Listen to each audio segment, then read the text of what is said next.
Hello everyone, welcome to Foundation Classes. I'm your English educator. My name is Vivek Pandey and I'm going to tell you the difference between beside and besides. So as you know, both the words are very important and there is a lot of confusion among students. तो इसमें students को कुछ confusion हो जाती है fillers में, common error में, replacement में, इन सबका यूजेस होता रहते हैं। तो चलिए हम लोग इनके बारे में देखते हैं क्या है मेन डिफरेंस। तो बेसाइड होता है स्टूडेंट्स, बेसाइड और बेसाइड। बेसाइड मीन्स देखा जाए तो होता है to show adjacent position. Adjacent position यानी बगल वाली पोजीशन शो करने के लिए हम बेसाइड का यूज करते हैं, जबकि बेसाइड्स होता है to show something in addition. कुछ एडिशनल एक्सप्रेस करने के लिए हम क्या करते हैं, बेसाइड्स यूज करते हैं। जैसे एग्जांपल ले लेते हैं, हमने कहा Jaya was sitting, Jaya was sitting beside her mother, beside her mother। तो जया कहाँ बैठी थी, अपनी मदर के बगल में बैठी हुई थी। तो बिसाइड यहाँ हमारे बच्चों क्या हो जाएगा, ये प्रेपोजिशन हो जाएगा, बिकॉज ये हर मदर हो गया ऑब्जेक्ट। हमेशा ध्यान रहे जनरली जो होता है, ये जो प्रेपोजिशन होता है ये हमेशा ऑब्जेक्ट के पहले या किसी नाउन या प्रोनाउन के पहले जनरली लगता है सामान्य सेंटेंसेस में। एंड बिसाइड्स की अगर बात किया जाए तो बिसाइड्स होता है, besides doing a part-time job, a part-time job, he is also preparing for the competitive exam, for the competitive exam।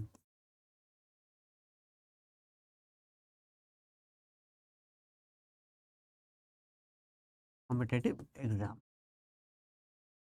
So students यहाँ पर देखिए बिसाइड्स क्या काम करेगा, बिसाइड्स यहाँ पर काम करेगा बच्चों, ये कंजंक्शन का काम करेगा, क्योंकि ये beside doing a part time job करने के अलावा वो क्या कर रहा है, वो कॉम्पिटिटिव एग्जाम की तैयारी भी कर रहा है। तो ये है आपका मेन डिफरेंस। एक और आपको बताता हूँ, उसका ध्यान रखिएगा, ये भी बहुत इंपॉर्टेंट है। एक होता है, बताओ बच्चों, क्रॉस एंड अक्रॉस। एक होता है क्रॉस और एक होता है अक्रॉस। तो आप गेस करिए दोनों में क्या डिफरेंस हो सकता है। तो दोनों में difference, if you don't know you can note it and you can make some examples on it by which you can prepare well. तो क्रॉस होता है बच्चों एक वर्ब एंड अक्रॉस होता है एक प्रेपोजिशन। क्रॉस होता है एक वर्ब और अक्रॉस क्या होता है, एक प्रेपोजिशन होता है। दोनों में ये बहुत ज़्यादा डिफरेंस है।